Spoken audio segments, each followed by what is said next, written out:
노사 갈등, 노사 분규, 또 그 밖에도 여러 노동 문제는 현대사회의 중요한 사회 문제가 되고 있습니다.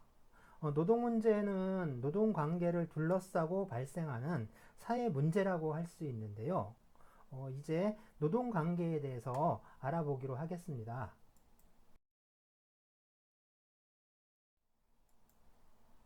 예, 노동 관계는 법률 관계인데요. 그렇다면 이 노동 관계 또는 법률 관계는 어떻게 형성되는 걸까요? 어느 날 갑자기 하늘에서 뚝 하고 떨어지는 건 아니잖아요.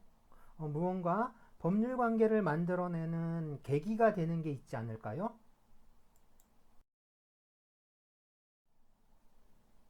네, 계약서에 사인을 하고 있는데요. 이렇게 계약서를 작성해서 서명하거나 도장을 찍으면 계약이 성립하게 되죠. 예를 들어서 자동차를 한 대 사고 판다고 생각해 봅시다. 서로 자동차를 팔고 사기로 마음 먹고 계약을 했어요. 그러면 이 계약은 두 사람 사이를 엮어버려요. 계약이 체결되는 순간 두 사람은 계약의 구속을 받게 되는 거죠. 그럼 어떻게 되죠? 계약은 두 사람에게 무언가를 할 수 있는 힘을 주게 됩니다. 자동차를 사는 사람은 파는 사람에게 자동차를 달라고 할 수 있어요. 반대로 자동차를 파는 사람은 사는 사람에게 자동차 값을 달라고 할 수 있겠죠. 그것만은 아니죠. 계약은 두 사람에게 무언가를 하라고 시켰잖아요. 자동차를 사는 사람에게는 자동차 값을 치르라고 하고, 자동차를 파는 사람에게는 자동차를 넘겨주라고 했죠. 맞아요. 계약은 두 사람에게 권리와 의무라는 걸 줬어요. 두 사람은 각자 자기의 권리를 행사하고 또 의무를 이행하면 자기가 원했던 자동차를 사고 팔겠다는 목적을 달성하게 되죠. 이렇게 계약이 원래 의도했던 목적을 달성하면 두 사람 사이의 관계는 끝나버려요. 계약도 사라지는 거죠. 물론 누군가 약속을 지키지 않는다면 강제 이행을 한다거나 또는 손해배상을 청구한다거나 하는 일이 생기겠죠. 어떤 두 사람 사이에 법률 관계를 형성하게 하는 가장 중요한 원인은 무엇보다 계약입니다. 계약을 한다는 건 계약하는 사람이 그러한 관계가 형성된다는 것을 원했다는 거거든요. 내가 자동차를 사고 싶으니까 자동차를 파는 사람과 계약하는 거죠. 그리고 그 사람에게 자동차 값을 지불하겠다 하는 의무를 부담하고 그 사람에게서 자동차를 넘겨받을 권리를 얻게 되는 거잖아요. 모두 내가 원해서 그렇게 된 거죠. 법률 관계는 이렇게 계약에 의해서 맺어지는 관계가 있어요. 이런 경우를 계약 또는 약속에 의해서 정해진다고 해서 약정이라는 용어를 사용해요. 다음으로 법률의 규정에 의해서 법률 관계가 생겨나기도 하는데요. 이 경우에는 당사자가 원하든 원하지 않든 상관없이 법이 정해놓은 상황이 되면 자동적으로 법률 관계가 생겨나게 되죠. 예를 들어서 부모 자식 간의 관계는 서로 원해서 되는 게 아니잖아요. 그냥 태어났으니까 자식이 되는 거고 그냥 낳았으니까 부모가 되는 거예요. 이런 걸 법이 정해 놓았다고 해서 법정이라고 불러요.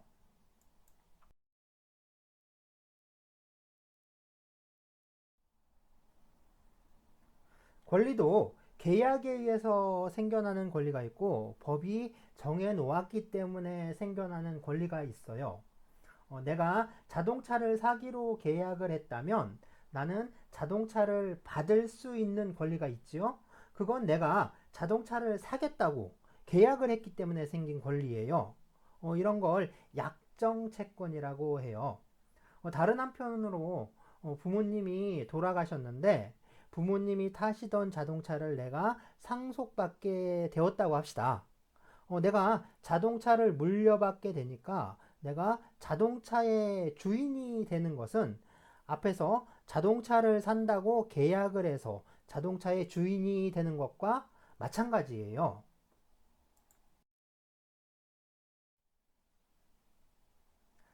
하지만 내가 원했건 원하지 않았건 주인이 된다는 게 달라요. 물론 자동차를 받기 싫으면 안 받아도 돼요. 상속을 포기하면 되거든요. 그렇지만 이건 다른 문제예요. 사람이 사망하면 사망한 순간 곧바로 상속이 개시됩니다. 내가 상속을 받지 않겠다 생각해도 상관없어요. 내가 부모님이 돌아가신 거를 모르고 있어도 상관없어요. 부모님이 돌아가신 그 순간 곧바로 부모님 재산이 나에게 상속이 돼요. 이건 사람이 사망하면 그 사람이 살아생전에 갖고 있었던 재산 관계는 모두 상속인에게 상속이 되도록 법이 규정하고 있기 때문에 그렇게 되는 거예요. 이렇게 법률 관계가 형성되는 원인은 계약과 법률의 규정 두 가지밖에 없어요. 그렇다면 노동 관계는 어떻게 형성되는 걸까요?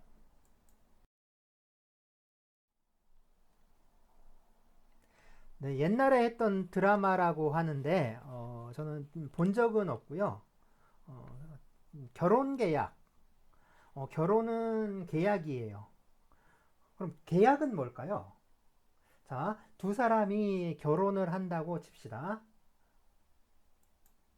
분명히 누군가는 먼저 결혼을 하자고 제안을 했을 거예요. 청혼이요. 요즘 이벤트처럼 하는 그 프로포즈 이런 걸 말하는 건 아닙니다. 마음속에서 결혼을 하겠다는 생각을 갖고 결혼하자고 말하는 것 또는 다른 수단으로라도 표현하는 것을 말합니다. 그리고 상대방도 여기에 동의를 하겠죠. 그래야 결혼을 하겠다는 두 사람의 생각이 일치하게 되겠죠. 계약은 이렇게 속에 있는 생각, 이걸 의사라고 하는데요. 마음속에 있는 의사를 상대방에게 표시합니다. 이걸 의사표시라고 불러요. 그러면 상대방도 그럴 마음이 있으면 동의를 한다는 의사표시를 하겠죠. 이 두 개의 의사표시가 정확하게 맞아 떨어지는 게 바로 계약이에요. 다시 말해서 계약은 두 개의 의사표시가 서로 합치하는 것. 의사표시가 합치된다고 해서 합의라고 부르는데요. 이 합의가 바로 계약입니다. 먼저 누군가 자기 속에 있는 의사를 다른 상대방에게 표시한다고 했잖아요. 누가 했든 남자가 했든 여자가 했든 상관없어요. 시간적으로 앞서 있는 의사표시를 청약이라고 부르고요. 그러니까 먼저 하는 의사표시가 청약이에요. 이 청약에 대해서 상대방이 그래 동의하겠다라고 하는데 이 동의한다는 의사표시를 승낙이라고 불러요. 그러니까 계약은 청약과 승낙의 의사표시가 그 내용이 서로 일치하면 이걸 합의라고 한다고 했죠. 이렇게 합의가 이루어지면 계약은 성립하는 거예요. 참고로 요즘 우리는 이 결혼이라는 말을 참 많이 쓰는데요. 사실 이 말은 일본 말입니다. 개콘이라고 하죠. 그럼 우리말은 무엇일까요? 결혼의 우리말은 혼인이고요. 결혼식은 그래서 혼례라고 부릅니다. 그러고 보면 아무 생각 없이 쓰는 일본 말들이 참 많은데요. 뭐 일본 말이 들어와서 우리말이 된다는 게 꼭 나쁜 건 아니에요. 나쁘다고 할 수는 없지만 그 중에서 좀 우려되는 것들이 많아요. 뭐 일본의 제국주의 침탈을 옹호한다거나 뭐 사람들을 억압하고 차별하는 그 전근대적 사상이 담겨 있다거나 할 때는 쓰면 안 되겠죠. 또 아름다운 우리말이 있는데도 굳이 일본뿐만 아니라 외국에서 전해진 말들 다 마찬가지거든요. 이런 말들을 쓸 필요는 없을 것 같아요. 일본 말이 들어와 우리말뿐만 아니라 우리 문화나 우리의 정신세계를 황폐하게 만드는 게 참 우려스럽고 통탄스러운 일인데요. 뭐 스메끼리, 벤또, 빠게스 뭐 이런 말들은 사실 걱정할 수준은 아니에요. 정말 걱정을 해야 하는 건 요즘 우리가 많이 쓰고 있는 이 반려 같은 말이거든요.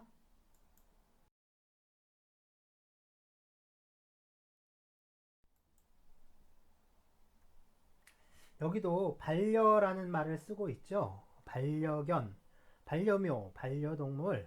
원래는 애완동물이라고 불렀는데요. 그러다가 갑자기 반려라는 말을 쓰게 되었어요.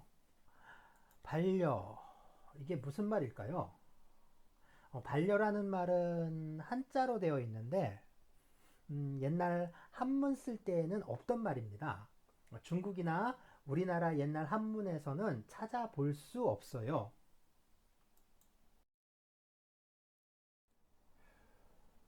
자, 이 그림 한번 볼까요? 구한말에 어느 고관 대작이 행차하려는 모습을 그렸다고 하는데요. 아무래도 이 친구가 고관 대작인 것 같아요. 가마꾼이 오지 않아서 가마꾼을 기다리고 있는 모습이라고 합니다. 이 사람들은 그 동료나 친구들 같죠? 앞쪽에 있는 사람은 평복이 아니라 그 무관들이 입는 옷을 입고 있는 것 같아요. 융복이라고 하는데요. 뭐 가마꾼을 기다리는 고관대작 옷차림도 흑백이라 잘 분간은 안 되는데 융복처럼 보여요. 보통 이 천릭이라든가 이게 위에 그 갓을 둥그런 갓을 쓰고 있는데 이걸 전립이라고 하거든요. 그 싸울 전자에 갓 립자를 써요. 전립. 그래서 이게 그 천릭을 입고 전립을 쓰는 게 전통적인 무관 복장인데요. 꼭 무관만 입었던 건 아니라고 해요. 그 높은 벼슬에 있는 사람들도 자주 입었다고 하는데요. 맨 앞에서 고개를 숙이고 있는 이 사람은 부하인 것처럼 보이고요. 그 뒤에 부채 들고 서 있는 사람들, 일반적인 그 갓을 쓰고 있는 사람들은 친구처럼 보이죠? 그럼 왼쪽에 있는 이 사람들은 누굴까요? 이 사람들도 위에 그 둥그런 갓을 쓰고 있는데 역시 전립의 일종입니다. 이걸 벙거지라고 부르는데요. 신분이 낮은 사람들이 쓰던 전립이에요. 거기다가 그 위에 입고 있는 옷들이 그 겨우 엉덩이까지밖에 안 내려오잖아요. 그러니까 위에 입은 상의가 엉덩이를 겨우 가리는 수준이죠. 그러니까 오른쪽에 있는 양반들의 옷이 그 정강이에서 발목 있는 데까지 이렇게 내려오는 것과 비교를 해보면 확실하게 차이가 나잖아요. 그러니까 이 사람들은 신분이 낮은 사람들이에요. 어, 긴 막대기 같은 것도 들고 있는데 이게 그러니까 나팔인데 날라리라고도 불러요. 그러니까 양반들이 행차할 때 맨 앞에 이 날라리 같은 걸 불면서 가요. 그러니까 지금 군악대나 밴드들처럼 이렇게 나팔 불면서 조용히 가는 게 아니라 뭐 어깨춤도 추고 촐랑촐랑 거리면서 가거든요. 그래서 촐랑이, 초랭이, 뭐 초랑이란 말도 있는데 그 다 여기서 나온 말이에요. 그리고 이제 그 진중하지 못한 사람들, 그 경망스러운 사람들 있죠. 불량, 비행 청소년들을 날라리라고 하는데 그거 역시 여기서 나온 말이죠. 이 사람들은 그 가운데 있는 이 고관 대작이 행차할 때 이 사람을 따라다니면서 호종하던 사람들이에요.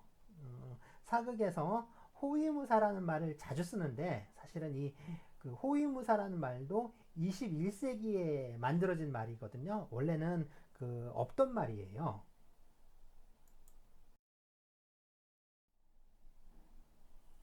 이건 주몽이라는 아주 오래된 드라마인데요.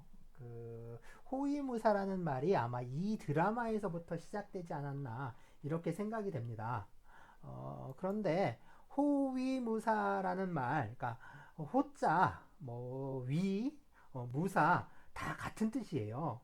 그 역전 앞이라는 말 또는 뭐 파랗게 푸른 블루 컬러 이렇게 말하는 거랑 똑같아요. 같은 뜻의 말을 계속 군더더기처럼 덕지덕지 덧붙여 만든 말이거든요. 근데 원래는 호종한다, 뭐 호종이라고 불렀고요. 또는 구종이라고 불렀어요. 구종. 그러니까 호종이든 구종이든 아니면 호위무사든 다 종이에요. 그러니까 종, 하인, 노비 뭐 이렇게 낮은 신분의 사람들이거든요. 혹시 그러면 시종이라는 말은 들어보셨나요? 시종 역시 호종이나 구종하고 비슷한데 모시는 사람이 달라요. 그 시종이 모시는 건 임금을 모시는 거예요. 그러니까 임금을 모시는 사람들이니까 뭐 사회적 신분은 그 노비는 아니겠죠. 뭐 대부분 양반들인데요. 임금이나 아니면 임금처럼 높은 사람을 모시는 걸 그 시라고 불렀어요. 그래서 그 임금을 가장 가까이서 모시는 신하를 내시라고 했는데요. 우리가 내시라고 하면 남자구시를 못하는 그 생식 능력이 없는 사람들로 생각하는데 궁중에서 일하는 이런 사람들 있잖아요. 정확하게는 내시가 아니라 환관이라고 해요. 그런데 조선시대에는 내시의 일을 환관들이 했으니까 그래서 환관을 내시라고 부르게 된 거예요. 그러니까 원래 이 시라는 말은 임금이나 군주를 가장 가까이서 보필하는 종, 물론 사회적 신분은 높겠지만 임금에게는 종의 역할을 하는 사람들이죠. 일본에 사무라이라고 있는데 이 사무라이도 한자로 쓰면 역시 이 시자를 써요. 네, 사무라이라는 말은 원래 그 사부라이라는 말의 변해서 된 것, 즉 발음이 변한 것 뿐이에요. 그리고 이 사부라이라는 말은 사부라후라는 동사에서 나온 말이고요. 이 사부라후는 그러니까 모시다란 뜻이에요. 그러니까 지금 이 시자와 뜻이 같은 거죠. 그러니까 사무라이는 무사라는 말이 아니라 걔네들의 어떤 주군, 그러니까 봉건 영주죠. 다이묘라고 하는데 이 다이묘를 모시던 종놈들이 사무라이예요. 그러다가 이 일본의 전국 시대가 있었잖아요. 그러니까 전국 시대라고 밥 먹고 전쟁만 하는 시대가 되니까 당연히 칼을 차고 무장을 했던 거죠. 원래는 무사라는 뜻이 전혀 없었어요. 그냥 높은 사람을 옆에서 모시면서 시중 들던 종놈들이에요. 네, 일본 사무라이의 원조가 백제의 무사계급이라고 주장하는 사람들이 있는데요. 백제에서 무사를 사우랍이라고 불렀다는데 이 사우랍이라는 말이 변해서 사무라이가 되었다라고 해요. 물론 근거는 전혀 없는 뻥이에요. 진짜 국뽕에 취해서 그냥 이것저것 떠들어대는 거예요. 그러니까 말도 안 되는 헛소리죠. 사무라이는 한자로 모실 시자를 써요.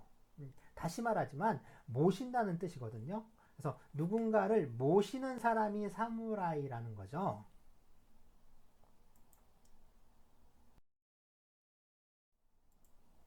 그래서 여기 그 왼쪽에 있는 사람들이 일본식으로 치면 사무라이인 거예요.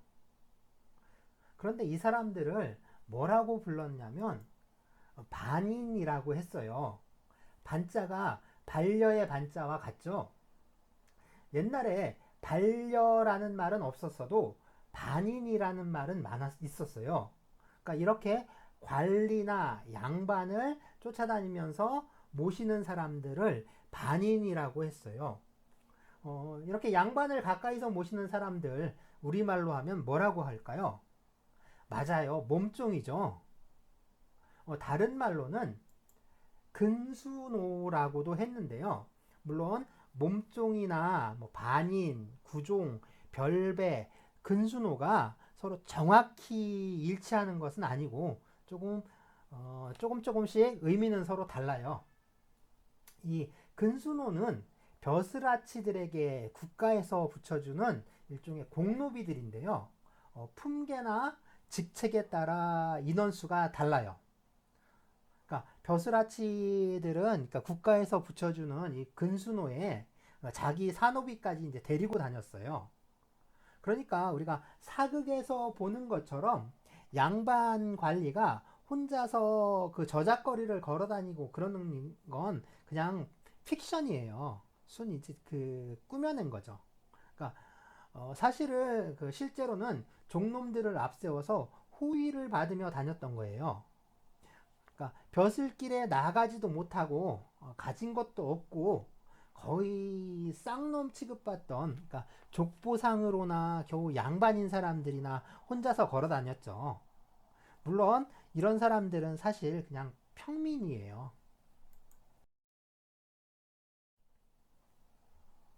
우리나라에 옛날에 양반이 적었는데 요즘 왜 다 양반 자손이라고 하냐 이런 말들을 하는데 그러면서 이제 쌍놈이 돈 주고 양반을 사서 그렇다느니 원래 성이 없는 쌍놈이었는데 성을 만들 때 양반 성을 따라서 그렇다느니 뭐 이런 말들을 많이 해요.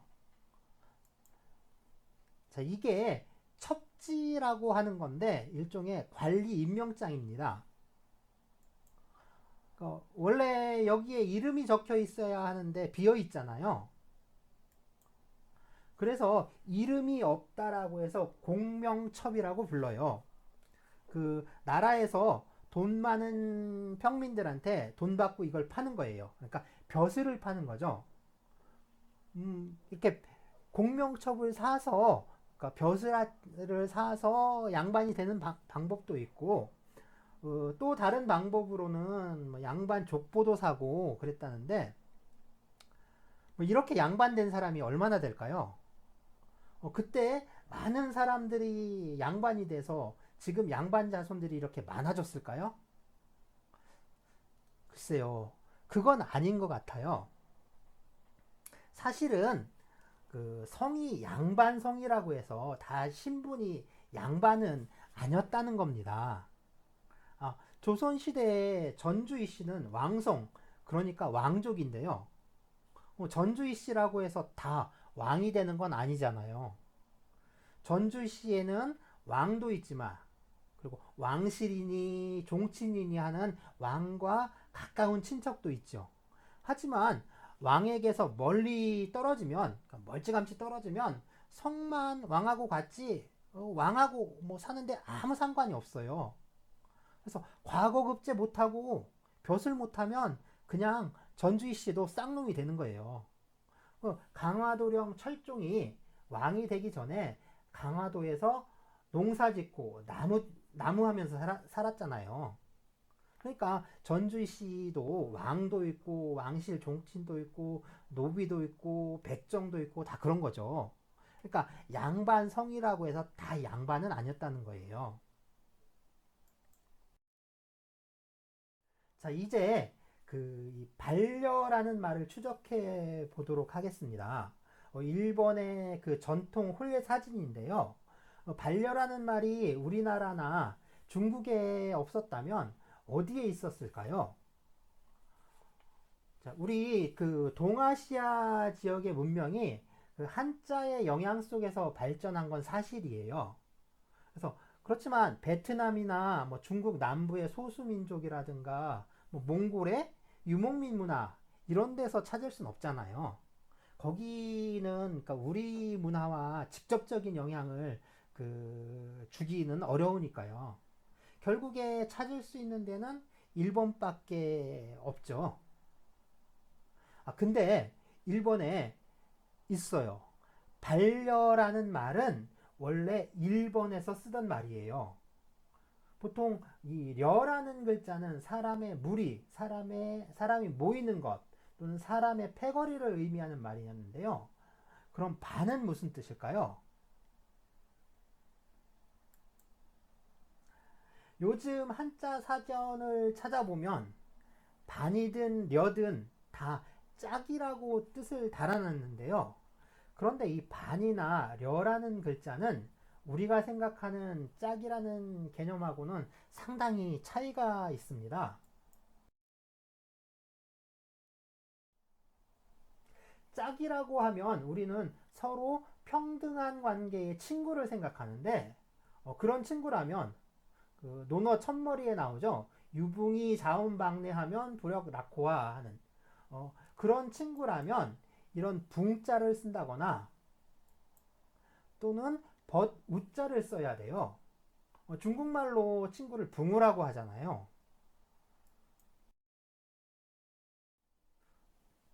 또는 남녀 관계에서 좋은 짝이라면 이 반이라는 글자를 쓰는 게 아니에요. 이게 시경에 나오는 말인데요. 그 요조 숙녀는 군자호구. 이 구절에 있는 것처럼 이 구라는 글자를 쓸 수 있어요. 그럼 이 반은 무슨 뜻일까요?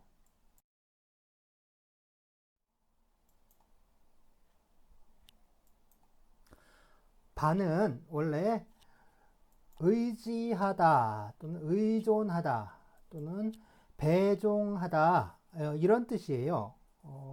앞에서 본 반인들은 그 자체로 어떤 가치가 인정되는 사람들이 아니라 항상 자신이 모시는 주인에 의하여 가치가 인정되는 사람들이거든요. 그러니까 존재 그 자체가 목적이 되지 못하고 항상 어떤 쓰임새를 위한 목적이 있어야 그 존재의 가치가 인정되는 사람들이에요. 그러니까 이 사람들의 양반 주인은 스스로 혼자서 그 독립된 인격체지만 이 사람들은 독립적인 인격이 아니에요. 오직 양반 주인을 통해서만 자신의 인격을 인정받을 수 있는, 그러니까 어떻게 보면 부수적이고 부속품 같은 인생들이죠. 그래서 반이라는 글자는 남에게 의지하거나 그러니까 의존해야만 그 존재로서의 가치를 인정받을 수 있는 그런 종속적인 관계에 있는 사람들을 말해요. 그리고 그런 사람들이 하는 게 주인을 모시는 일이니까 누군가를 모시는 사람이란 뜻, 또 주인을 따라다니면서 시종을 든다는 의미에서 배종하다라는 뜻이 있는 겁니다. 반이라는 글자는 단순히 짝을 의미하는 게 아니라 그러니까 혼자서는 독립할 수 없고 남에게 의존해야만 하는 존재, 그리고 다른 사람을 섬기고 모시면서 그 사람의 수족 같은 존재를 의미해요. 글자만 봐도 사람 인자에 반반자를 쓰잖아요. 그러니까 온전한 사람이 아니라 이게 사람이 반밖에 안 된다 이런 뜻이에요. 그러니까 반푼이라고 하잖아요. 반푼이. 그러니까 누군가가 반을 채워줘야 겨우 온전한 사람 노릇 할 수 있다는 거죠. 반려라는 말은 원래 우리말에 없던 말인데 아마도 그 일제 시대를 거치면서 우리에게 전해진 말로 추정이 돼요. 그전에는 잘 쓰지 않았어요. 반려는 그러니까 배우자를 뜻하는 말인데 주로 결혼식 때 그 주례사에서 뭐 나오는 말이지 일상에서 쓰는 말은 아니었어요. 그런데 이 말의 본래 의미는 참으로 끔찍한 말이에요.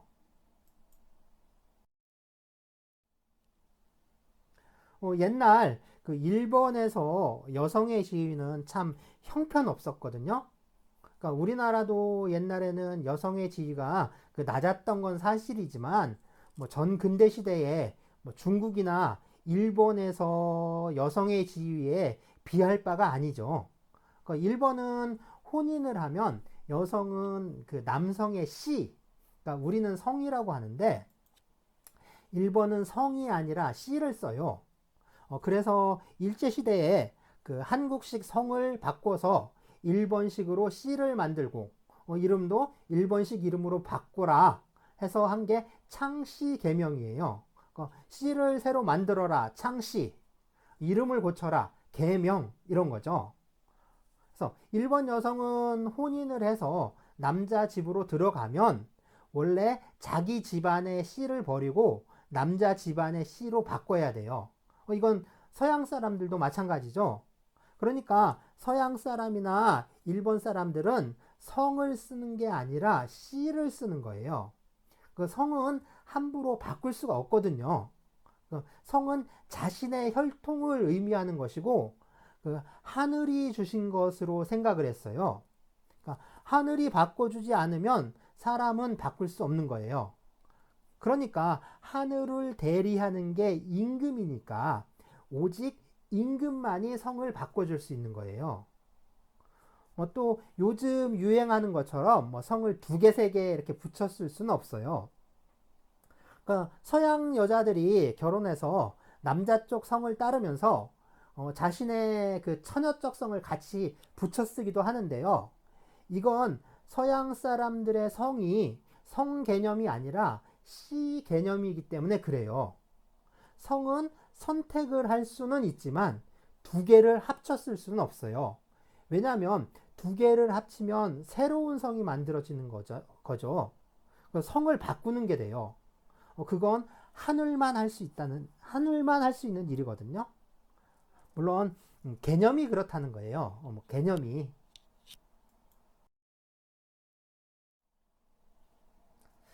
일본에서도 혼인을 해도 원래 자기 씨를 계속 쓰자는 운동이 있다고 해요. 어쨌든 씨가 바뀌고 완전히 남자 집안 사람이 되어야 해요. 그러니까 출가의 외인 여필 종부, 그러니까 우리나라보다 일본이 100배는 심했다고 해야겠죠. 사실 그 일본 여자는 사람 취급을 못 받았거든요. 혼인을 하고 그 함께 생활을 하면서 남자는 여자를 오마에라고 불러요. 그냥 너라는 뜻이에요. 너 말이야, 너. 그런데 여자는 남자를 슈진이라고 불러야 해요. 그 주인이란 뜻이거든요. 그러니까 앞에 존칭을 만드는 접두사를 붙여서 고슈진이라고도 해요. 이 고는 우리말로는 어라는 글자인데요. 지금 우리도 남의 부인을 높여 부를 때 어부인 하는데요.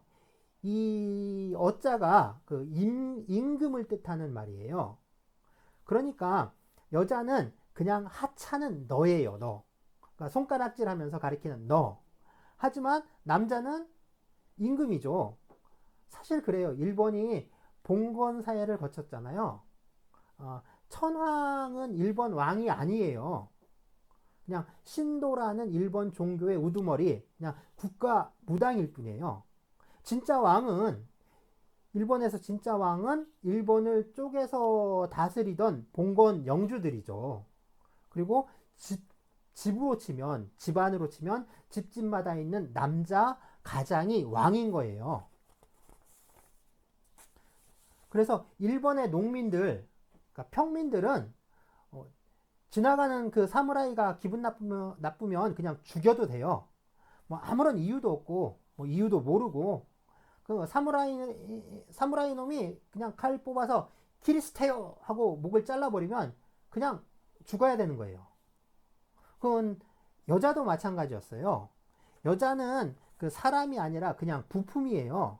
그걸 좋게, 그러니까 부품을 좋게 불러주는 말이 반려예요. 반려자라는 거예요. 그냥 넌 내 짝이야. 그 말은 넌 내 맘대로 해도 되는 내 소유물이야 라는 뜻이에요. 그래서 이 말은 지금 일본에서도 잘 안 쓰는 말이거든요. 그런데 우리는 우리말도 아닌 이 일본말을, 그것도 일본 봉건 사회의 억압적이고 차별적인 신분 질서를 그대로 드러내는 말을 아무 거리낌 없이 쓰고 있잖아요. 이 정도면 한국 사회 전체가 일본 식민지 시대보다 더 일봉에 취해서 해롱되는 수준인 거죠. 정말 이거 부끄러운 일 아닌가요? 원래 애완동물이라고 했잖아요. 그런데 이 애완이라는 말이 장난감을 의미한다. 그러니까 장난감을 의미하니까 쓰지 말자 이런 말을 했어요. 그런데 이건 거짓말이에요. 그러니까 애완동물 대신에 반려동물이란 말을 써야 한다라고 하는 사람들이 그러니까 악의적으로 사실을 조작하고 왜곡한 말이에요.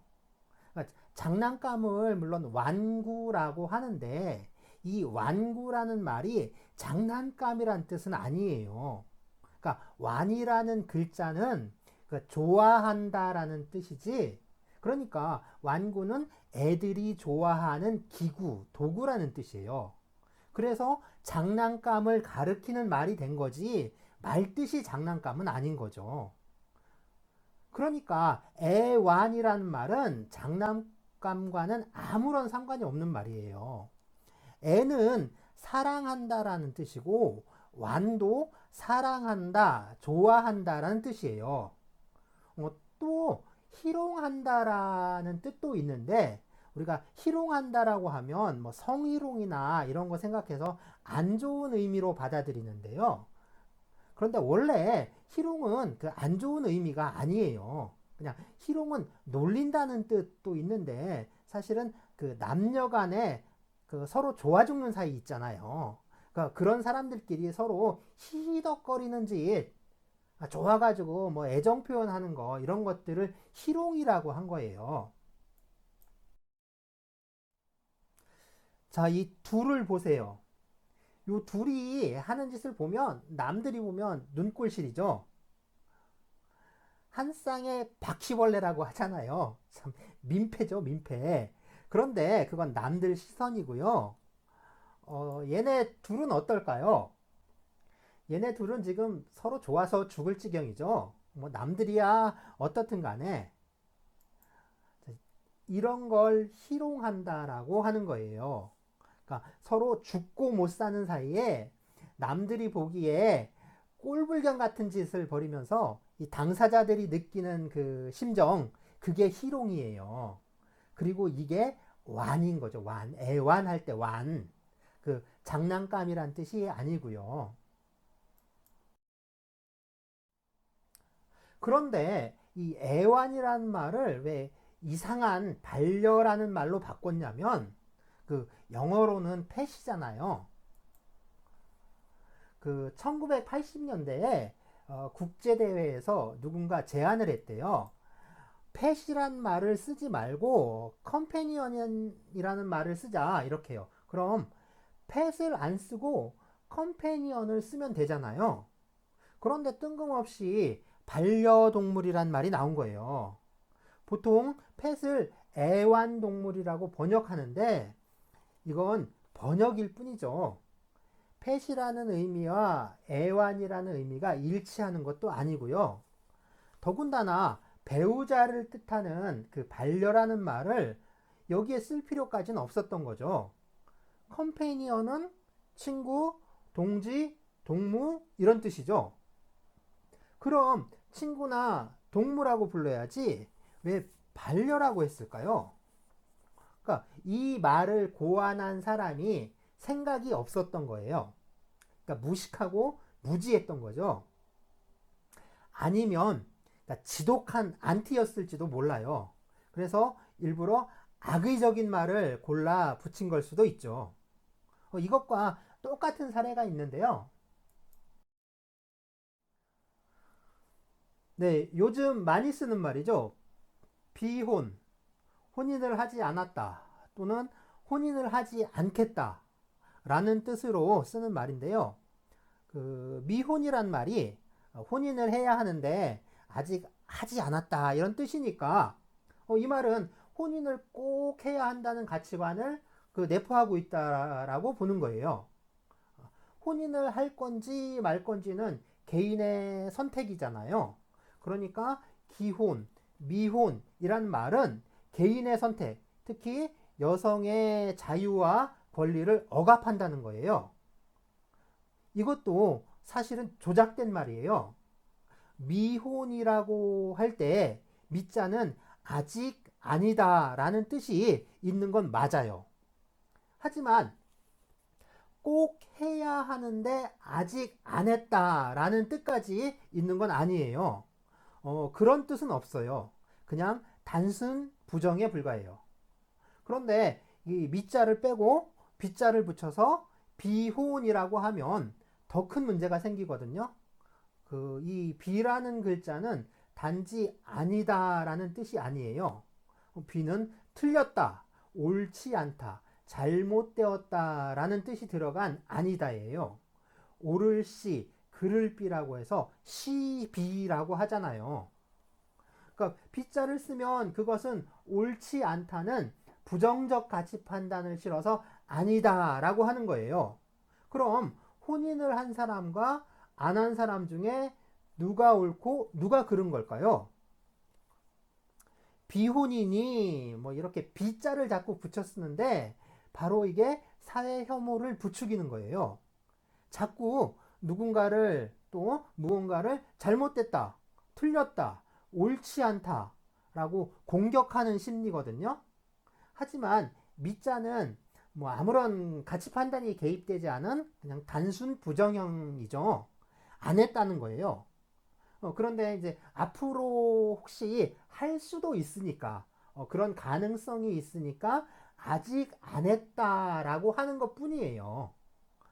미자를 안 쓴다면, 그러니까 혼인을 하지 않은 상태를 말한다면 아니 불자를 써서 불혼이라고 해야겠죠. 그 그리고 이제 혼인을 하지 않겠다라는 어떤 의지를 표현한다면 하지 말라는 물자를 써서 물혼이라고 하는 게 맞죠. 그런데 갑자기 비혼이 뜬금없이 튀어나온 거예요.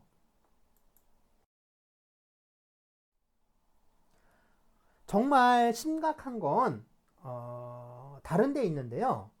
이 비혼이라는 말이 원래 있던 말이에요. 그것도 법률 용어로 쓰던 말이라는 거죠. 간통죄가 그 헌법재판소에서 위헌 판결을 받아서 이제 사라졌는데요. 뭐 그렇다고 간통이 사라진 건 아니죠. 다만 간통을 범죄로 처벌하는 형벌 법규만 없어진 거예요. 왜 이 얘기를 하냐면 이 비혼이란 말이 간통죄와 관련이 있어요. 간통이란 게 배우자가 있는 사람이 다른 사람과 성관계를 갖는 건데요. 범죄로 처벌할 때는 간통을 한 사람만 처벌하는 게 아니라 이 사람과 관계를 한 사람도 같이 처벌을 하거든요. 그러니까 간통이란 게 혼자서는 할 수 없는 거잖아요. 그러니까 같이 할 사람이 한 명 이상은 반드시 필요하잖아요. 그러니까 비호는 이 간통범과 그리고 상대방, 보통 상간자라고 하죠. 이 상간자와의 관계를 가리키는 말이에요.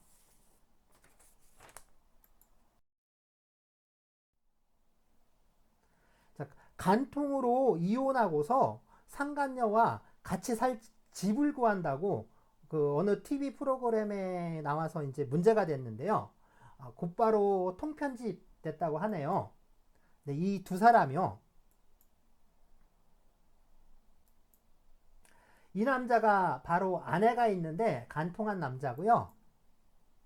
네, 이 여자가 남자와 관계한 상간녀라고 하는데요.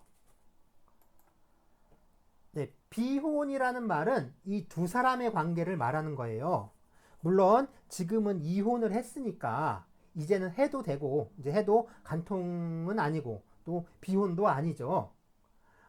그런데 도대체 왜 혼인을 하지 않았다 아니면 하지 않겠다라는 의미에다가 이 비혼이란 말을 끄집어 넣은 걸까요? 정말 의도가 의심스러운데요. 이게 정말 악의적인 의도를 갖고 만든 말이 아닌가 싶어요. 이게 아니라면 정말 몰랐던 거라면 이 정도면 그냥 모르는 정도로 넘어갈 문제가 아니죠.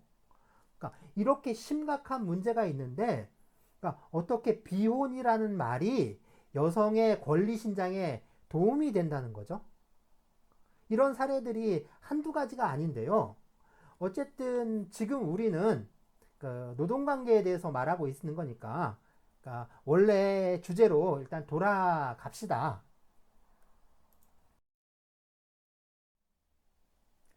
자, 혼인은 계약이라고 했는데요. 법률 관계는 계약에 의해서 형성되는 것도 있고, 그 법률의 규정에 의해 형성되는 것도 있다고 했죠. 그러니까 혼인 관계도 법률 관계예요. 그렇지만 이 혼인 관계는 계약에 의해서만 형성되지 법률의 규정에 의해서 형성될 수는 없어요. 왜 그럴까요? 이유는 간단해요. 법률의 규정에 의해서 혼인 관계가 형성된다면 그 사람의 자유와 권리를 억압하는 결과를 초래하게 되거든요. 특히 여성의 자유, 여성의 권리를 억압하겠죠. 그러니까 옛날 그 조선시대 신분제 사회에서 얼굴도 안 보고 그 시집 장가 가던 그때의 악습이 다시 살아나게 된다는 거예요. 그러니까 혼인의 자유는 그 개개인의 자유의사를 존중하고 개인의 자유로운 선택과 권리를 보장한다는 측면도 있어요. 한편으로 봉건적 신분제도의 폐단이 되살아나는 것을 막는다는 측면도 있어요.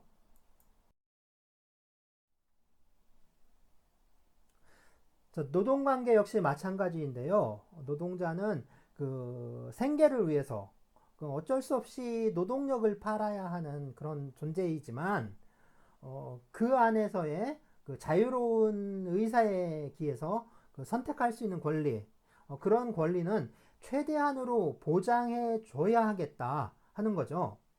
뭐 또 혼인의 자유와 그 마찬가지로 그 봉건적 신분제도 속에서 나타났던 그 폐해들도 막아야 하는 거고요.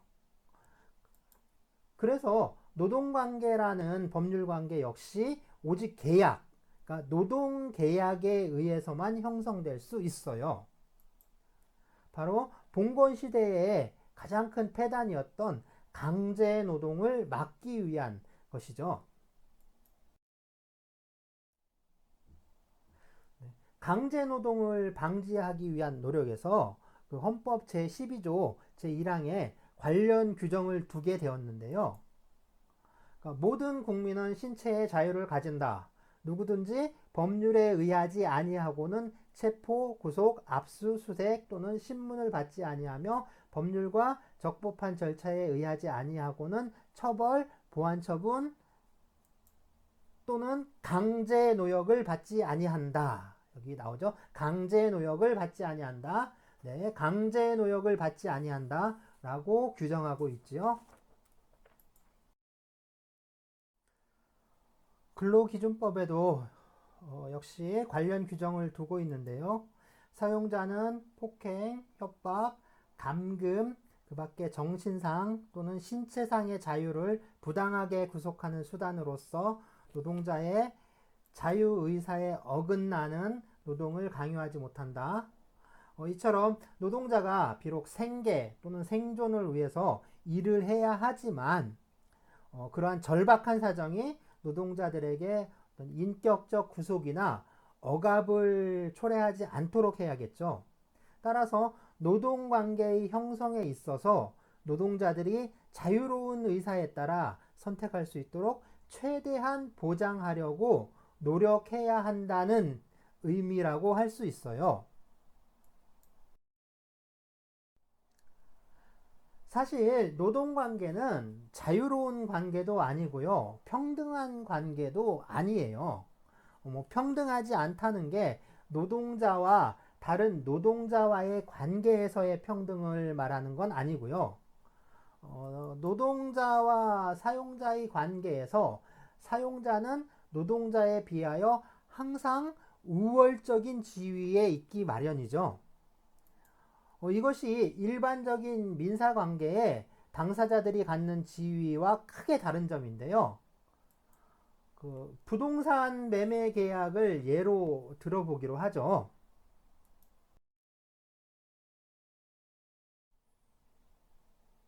부동산 매매 계약. 부동산이 뭐냐면요. 물건은 동산과 부동산으로 나누는데요. 그 동산은 그러니까 움직일 동, 재산사안에서 움직이는 재산. 그럼 부동산은 움직이지 않는 재산. 말뜻은 이래요. 그런데 움직이느냐, 움직이지 않느냐, 이런 건 중요하지 않고요. 부동산은 토지, 땅이죠. 그리고 그 토지에 붙어 있는 정착물, 그러니까 주로 건물이죠. 이런 토지와 정착물을 부동산이라고 해요. 그리고 부동산이 아닌 건 다 동산이에요. 부동산 매매 계약, 뭐 예를 들어 아파트를 산다거나 뭐 임야나 농지를 판다거나 하는 계약 같은 건데요. 이 매매 계약에서 물건을 파는 사람을 매도인이라고 하고요. 그러니까 물건을 사는 사람을 매수인이라고 해요. 그러니까 매자를 보면 한자가 서로 다르잖아요. 쉽게 이해하는 방법은 그 매도인의 매자는 그 매수인의 매자하고 비교해 봤을 때 그 꼭지에 뭔가가 있잖아요. 뭐 하나 더 있죠. 이게 뭔가 하나가 더 있으니까 무언가를 가지고 있으니까 팔 수가 있는 거죠. 그래서 판다라는 뜻이 된 거고요. 매수인의 매자에는 위에 그런 게 없잖아요. 그러니까 없으니까 사야겠죠. 그래서 산다라는 뜻이 된 거래요. 네, 매매 계약은 그리고 매도인이 매수인에게 부동산을 넘겨줘야 돼요. 파는 거죠.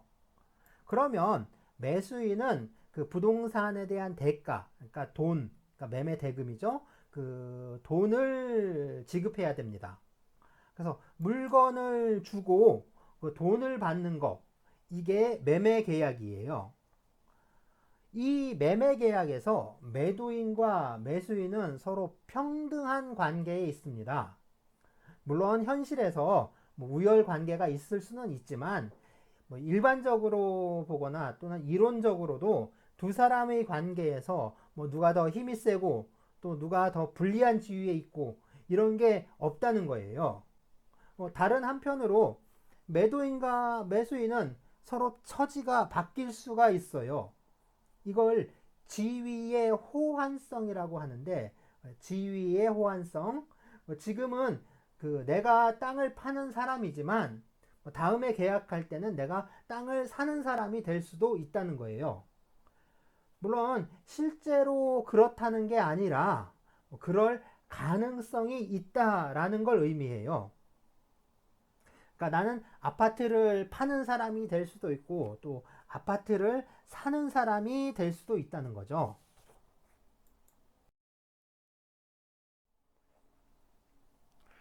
그러면 노동계약은 어떻게 되어 있을까요?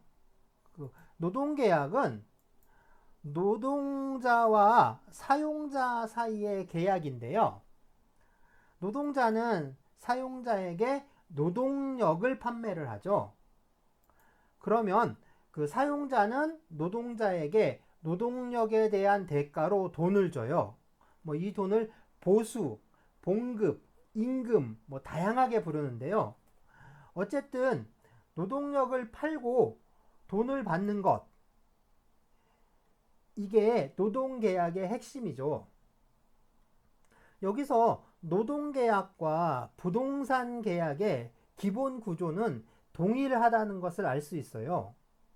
두 명의 계약 당사자가 있고요. 한쪽 당사자가 상대방에게 무언가를 처분해서 넘겨주죠. 그리고 상대방은 그에 대한 대가로 돈, 그러니까 금전을 지급하고요.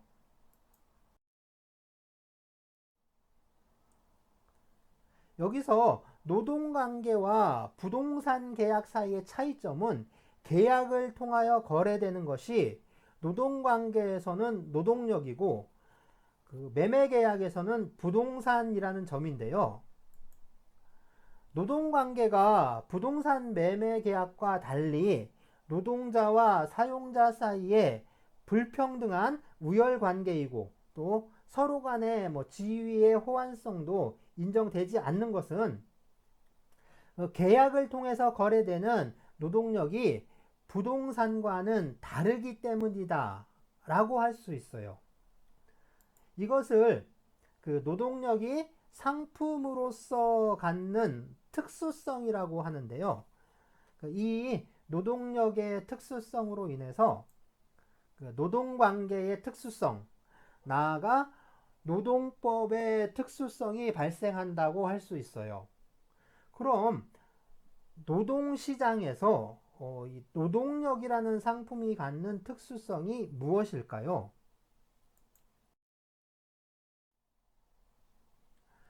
먼저 노동력이 그 다른 상품과 다른 점은 노동력은 상품으로서 저장이 불가능하다는 것입니다. 그러니까 저축할 수 없다는 거죠. 그 저장이 안 되는 대표적인 상품이 그 우리 세종시의 특산품인 복숭아인데요. 사과, 배, 대부분의 이제 과일들은 보관이 되고 저장이 되는데 복숭아는 저장이 안 돼요. 따서 며칠 내로 그 소비하지 못하면 다 썩어버리죠. 그래서 겨울철에는 복숭아를 먹을 수 없잖아요. 그러니까 복숭아는 원래 제사상에 안 올리거든요. 그러니까 복숭아가 귀신을 쫓기 때문이다라는 말도 있는데 그 현실적으로 보면 사과나 배처럼 그 저장할 수 없기 때문이라고 봐야겠죠.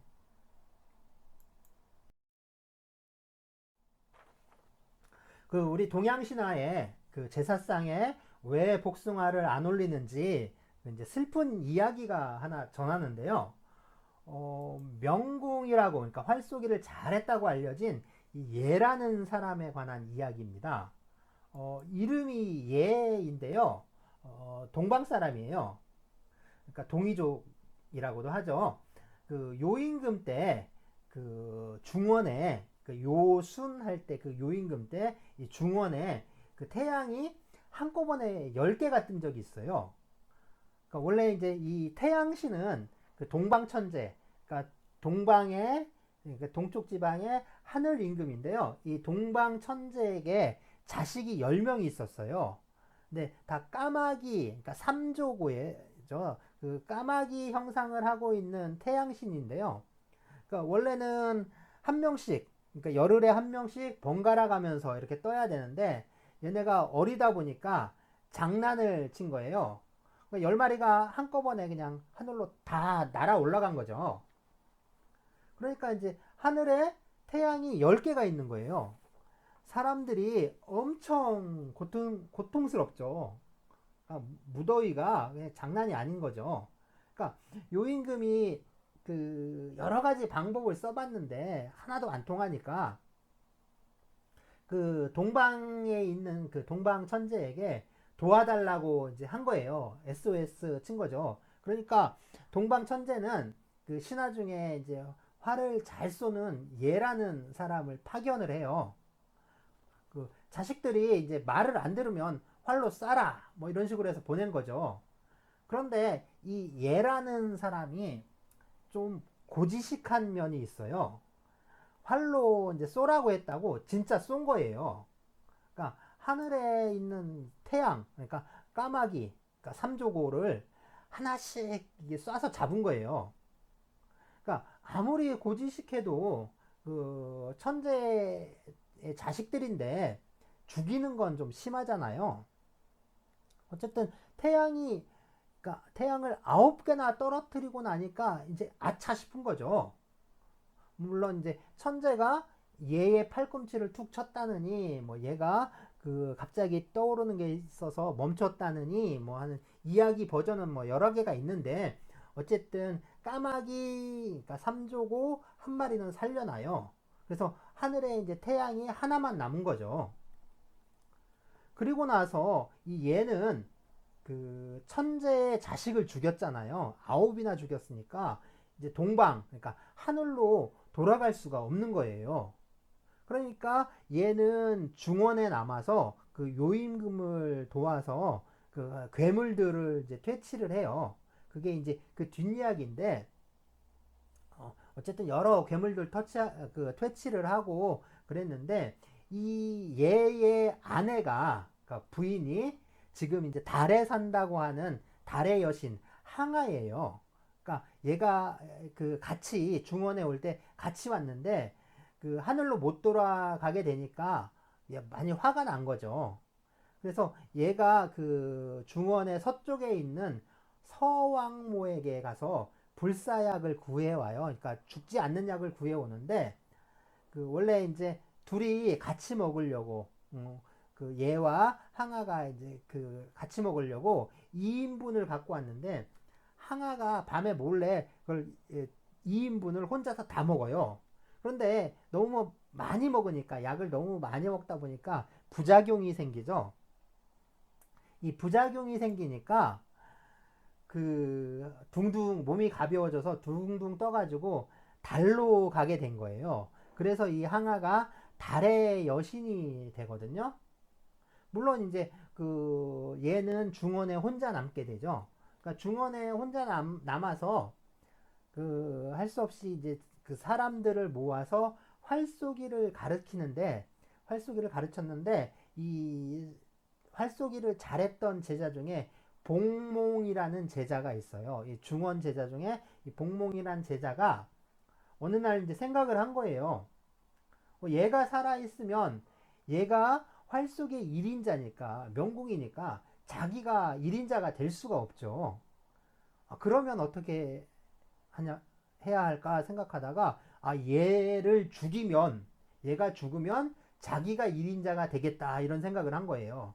그래서 얘를 죽이는데 어떻게 죽이냐면 복숭아 나무로 때려 죽여요.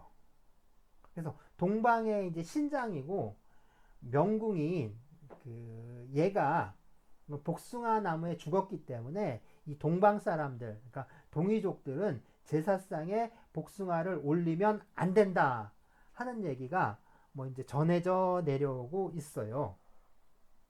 어쨌든 이 복숭아가 저장이 안 된다고 하는데, 그러니까 물리적으로 안 된다는 건 아니잖아요. 그러니까 상품으로서의 가치가 떨어지거나 뭐 상품 가치가 아예 없어지는 일은 생길 수 있죠. 쓰레기가 되잖아요. 하지만 쌓아놓으면 이게 쌓아놓으면 썩어서 문제지 저장이 물리적으로 안 된다 이건 아니죠. 하지만 사람의 노동력이라는 건 그때 쓰지 않으면 사라져 버리죠. 저장이나 저축해 놨다가 필요할 때마다 꺼내 쓸 수는 없잖아요.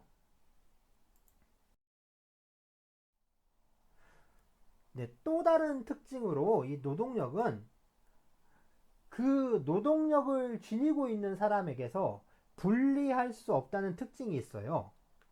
만약에 노동력을 분리할 수 있다면 회사에 출근하는 사람은 없겠죠. 그 노동력만 보내면 되잖아요. 뭐 학생들도 학교에 갈 필요가 없죠. 그러니까 학습 능력만 학교 보내고 우리는 그냥 놀러 다니면 되는 거죠. 그런데 그럴 수 없잖아요. 내가 나의 노동력을 판다는 것은 그 시간만큼 내가 가서 일해줘야 한다는 이야기가 되죠. 그러니까 이렇게 미어 터지는 그 지옥철에 이제 낑겨서라도 출근을 해야 하는 거죠. 만약에 노동력을 분리할 수 있고 또 저장할 수 있다면 사실 참 재밌을 거예요.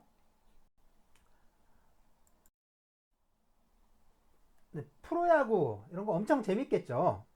그 타자가 홈런을 칠 수 있는 힘을 잘 모아두었다가 그러니까 한꺼번에 몰아서 그냥 딱 치면 홈런이잖아요. 홈런도 그냥 뭐 야구장을 그 넘는 정도가 아니라 그냥 쳤다 하면 아마 야구공이 저기 안드로메다까지는 날아가지 않을까요? 네, 배구 경기도 아마 김연경 같은 선수가 그 스파이크를 하면 배구공이 땅을 뚫고 저 지구 반대편에서 튀어나올 것 같지 않아요?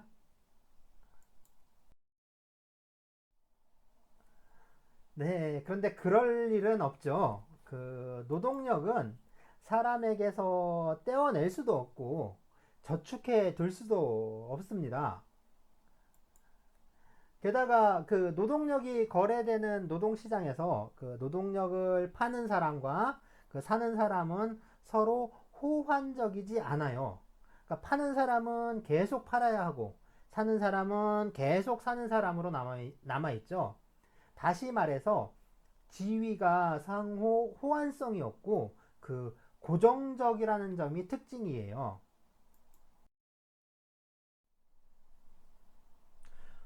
그렇다 보니까 그 노동력을 구매해서 그 다른 사람의 노동력을 지배하게 되면 그 노동력을 지닌 노동자까지도 지배할 수 있게 되는 거죠. 노동력을 지배하는 자는 노동자를 지배한다. 참 무서운 말이에요.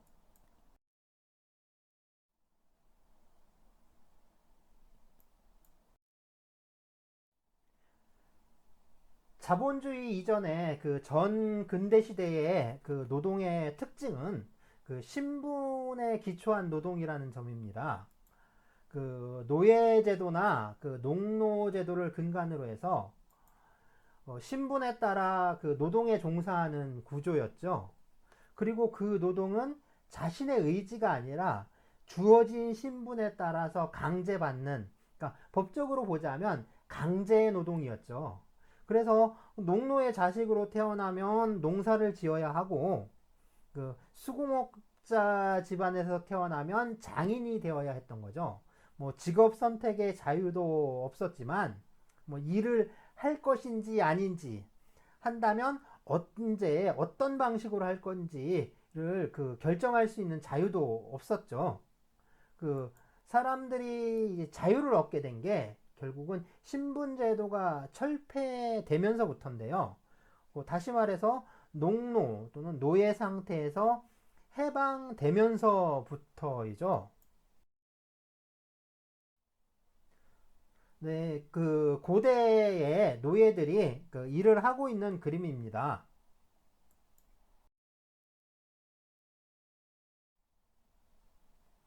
노예가 꼭 그 고대에만 있었던 건 아니죠. 그 고대에서 근대에 이르기까지 그 노예 제도는 유지되고 존속되어 왔는데요. 그 아메리카 대륙을 개척하는 힘은 사실 아프리카에서 사냥된 흑인 노예들과 그 자손들의 그 노예 노동에서 나온 것이라고 할 수 있어요. 물론 그 이후에 아시아계의 그 저임금 노동자들의 희생도 그 무시할 수는 없겠죠. 그러니까 원주민인 이제 인디언부터 아프리카인, 아시아인의 그 피땀 위에 세워진 나라가 미국이라는 거예요. 결코 이제 백인들, 유럽 인종들만의 나라는 아니라는 거죠. 네, 이건 그러니까 미국의 노예들인데요.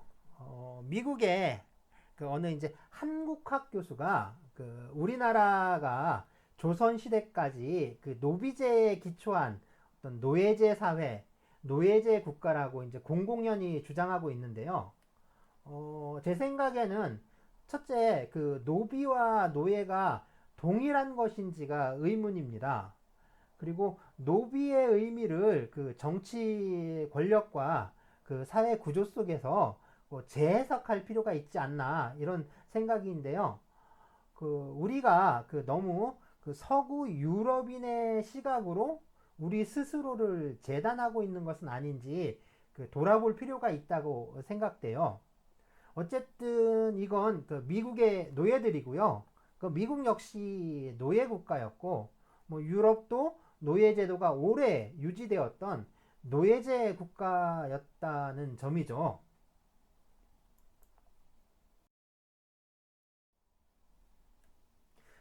네, 봉건 시대의 농노인데요. 뭐 영주가 지나가자 그러니까 모두 무릎을 꿇고 그 머리를 조아리고 있는 모습으로 보이는데요.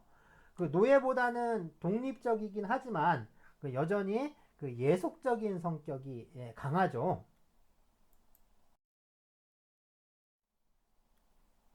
그 농노들이 이제 수확을 하는 장면인데요. 그 뒤에서 막대기를 들고 지시하는 사람, 뭐 우리말로 하면 마름 정도 되겠죠. 마름. 그 노예가 그 독립된 인격으로 이제 인정받지 못하고 그 주인의 재산으로 취급됐던 것과 좀 달리 그 이 농노는 그 어느 정도는 그 자립적인 존재로 인정을 받았는데요. 하지만 뭐 이제 자유 시민은 아니고요. 중세 장원 제도의 그 속박 속에서 그 토지에 예속된 존재들이었습니다. 이 신분의 이 예속성은 그러니까 다분히 이제 인신적이고 또는 세습적인 속성을 지녔다는 점도 이제 특징인데요.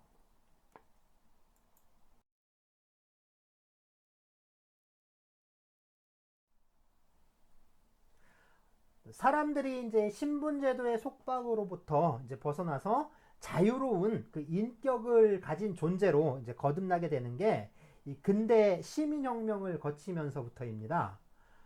시민혁명이 가장 이제 격렬한 상태로 일어난 게 프랑스 대혁명인데요. 그러니까 한마디로 이제 피해혁명이라고 불러도 틀린 말은 아닐 것 같아요. 이 시민혁명에서 말하는 시민은 그 지금의 어떤 시티즌이 아니라 부르주아지의 시민인데요. 그러니까 계급으로서의 시민, 그러니까 부르주아 계급을 의미하는데 시민혁명은 시민들, 다시 말해서 부르주아지들이 일으킨 혁명이라는 뜻이 아니고요. 뭐 당연히 혁명의 이제 주력군은 그 가장 수가 많았던 도시 노동자와 그 서민들, 즉 프롤레타리아트일 수밖에 없죠.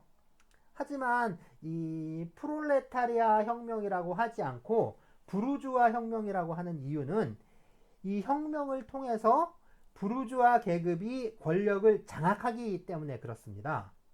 그래서 부르주아를 시민이라고 번역을 하니까 이 시민혁명이라고 부르게 된 거죠.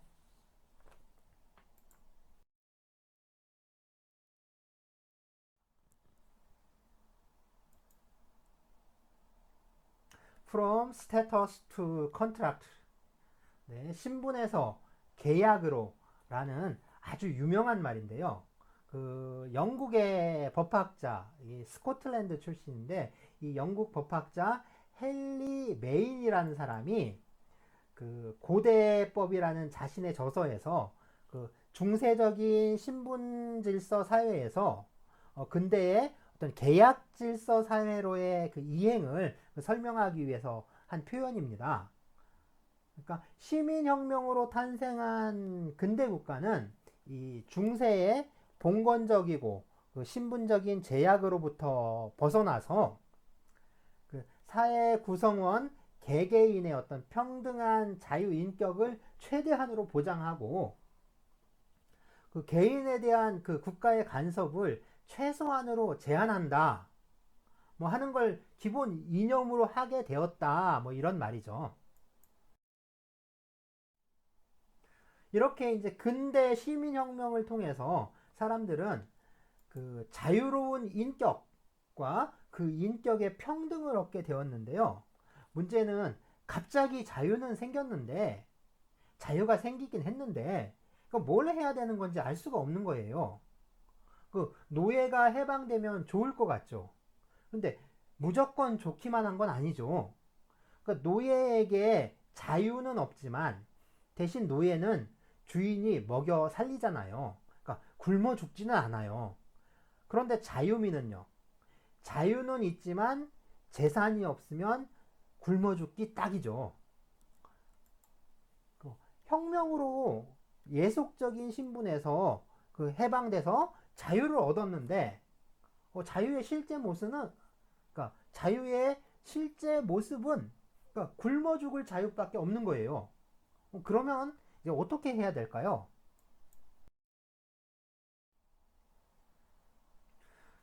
먹고 살려면 어쩔 수 없이 몸을 팔아야 돼요. 그러니까 다른 생산수단을 소유하지 못한 그러니까 노동자는 그 자신이 가진 유일한 수단, 그러니까 노동력이죠. 이 노동력을 팔아야 겨우 이제 먹고 살 수 있게 된 거죠. 그러니까 뭐 이런 지옥철에서 뭐 짐짝처럼 실려서 그러니까 출퇴근도 해야 되고,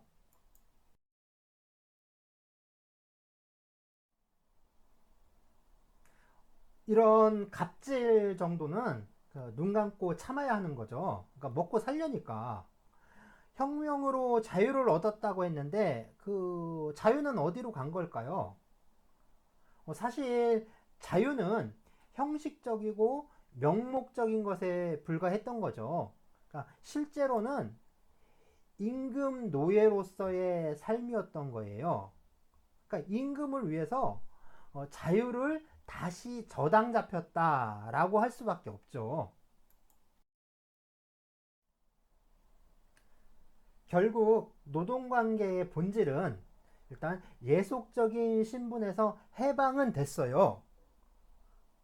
그래서 자유로운 신분 상태에서 그 자신의 어떤 자유 의사에 따라 그 자유 계약으로 이루어지긴 했는데 그 실질을 보면 그 사용자의 지휘, 명령에 그 복종해야 하는 그런 종속적인 관계에서 그 노동력을 제공하게 된다는 겁니다.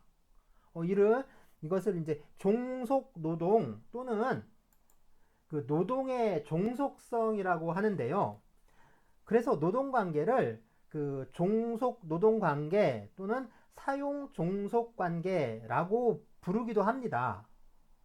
그리고 이러한 종속 노동이 아니라 다른 사람의 지배를 받지 않고 자기가 그 결정해서 그 노동에 종사하는 그 자영업자 또는 자영농민 같은 사람들의 노동은 자유노동 또는 독립노동이라고 부르기도 하는데요.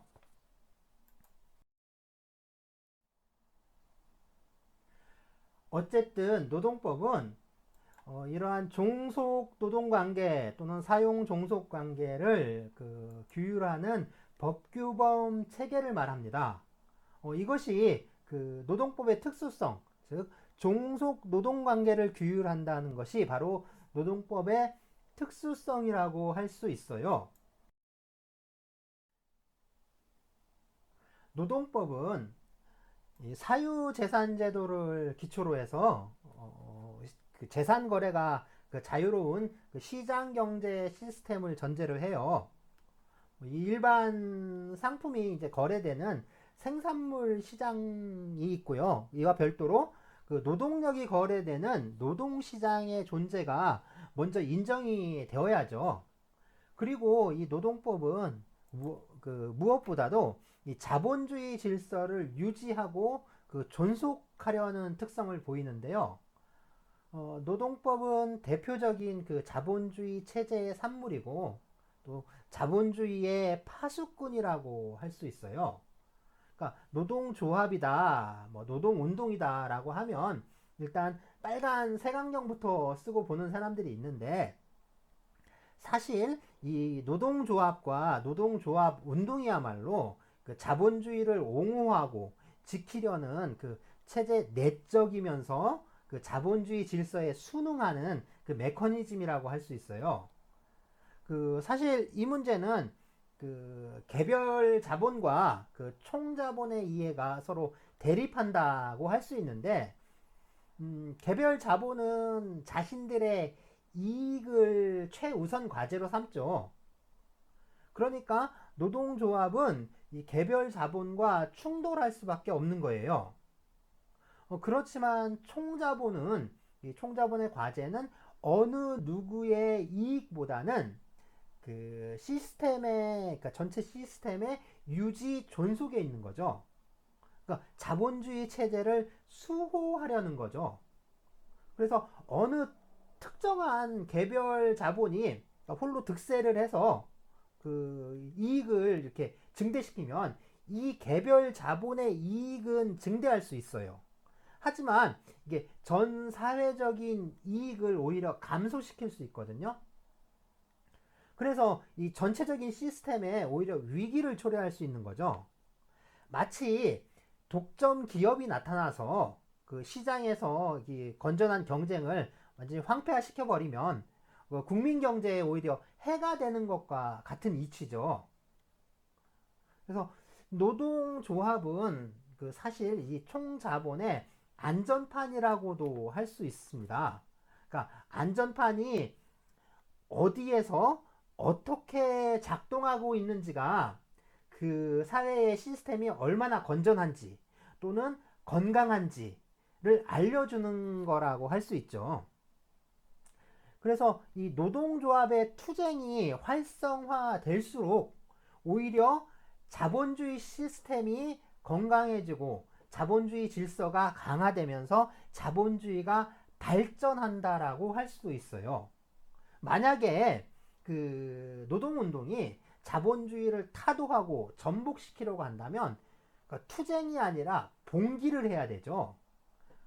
만약 그랬다면 깃발이나 이 플랜카드를 드는 게 아니라 총을 들어야 하는 거 아닐까요?